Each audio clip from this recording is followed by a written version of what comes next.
Alright guys, this is Dan Gilman from Echopod Media. I'm going to go through all the connections for the Zoom H6 and all the uses for it and how I use it for podcasting.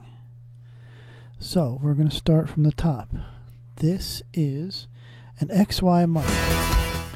It is good for getting sound effects, or if you're recording a live band, or if you want to get room tone.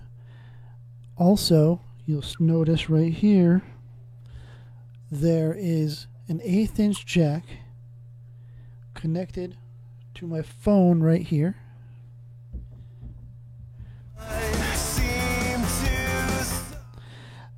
That is useful for when you're going to interview someone for a podcast over the phone.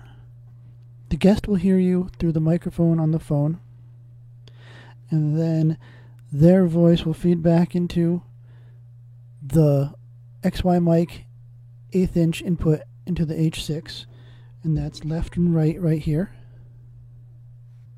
And then on the podcast, they will hear you through your mic, which will be plugged in here. That's my volume. You can hear me getting louder and quieter, and you can hear my neighbors.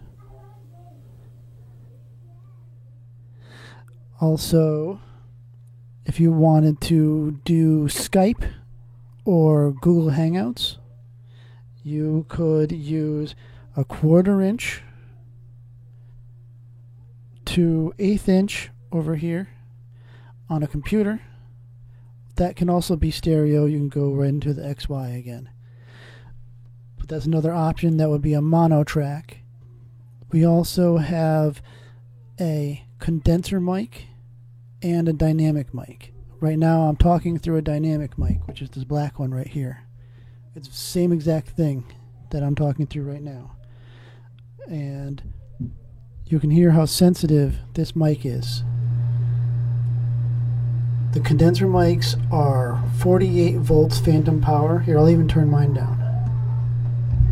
So now all you're hearing is this blue mic. It's 48 volts phantom power. It's a powered microphone. It's very sensitive. It picks up absolutely everything. This is why I don't suggest using it for a podcast. Unless you're in a silent room, soundproofed, and nobody around, I would not suggest using that for a podcast. That is mainly for recording vocals in a studio that will be blended in with music. And if you want to get full range of frequencies, it's also used for overheads for drums, for acoustic guitars, acoustic instruments, stuff like that. And we're going to kill that because that is way too noisy. And then this is the dynamic mic that's on the table. It's harder to hear me. I really have to crank this thing up. And it's picking up mostly from the computer, the sound of the computer. Okay, so now back to my mic. This is direct, my voice. It's hard to hear anything else because I'm talking directly into it and it's not catching any of the other sounds. And so now from here we have a connection that is an output. It goes out to the camera right now. That's how you're hearing me.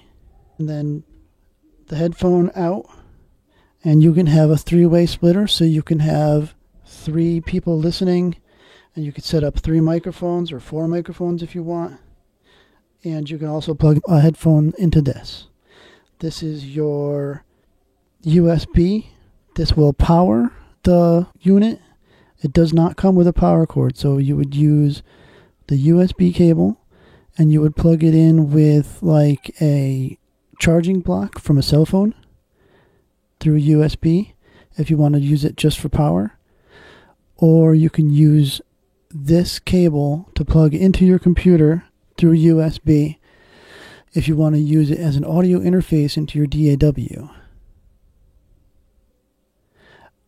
I would rather use it as a standalone unit because there's no delay.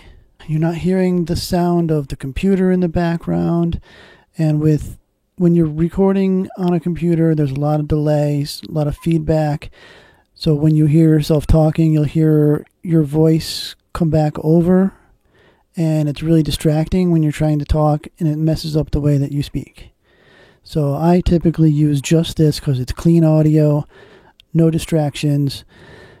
But if you wanted to, you can plug it into the computer through a DAW, which would be like Pro Tools, Logic, GarageBand. There's a number of different audio programs that you could use. And these are your inputs. So these left and right are control for this. So this is how you would turn on your inputs. And then you have a knob for the volume for each one. So this is 1, 2, 3, 4. We have a typical just record settings, stop, play, skip, fast forward, and you can use an SD card with this. The SD card comes out from the side here. It does not have any internal memory. So you would just get like a 32 gig or 64 gig SD card, which are pretty cheap at Walmart. They're like $25, $30. And you can, anything that you record on that SD card, you can take out and put it into the side of your computer if it has a card reader, or you can just buy a card reader for $10 and it plugs in USB into your computer.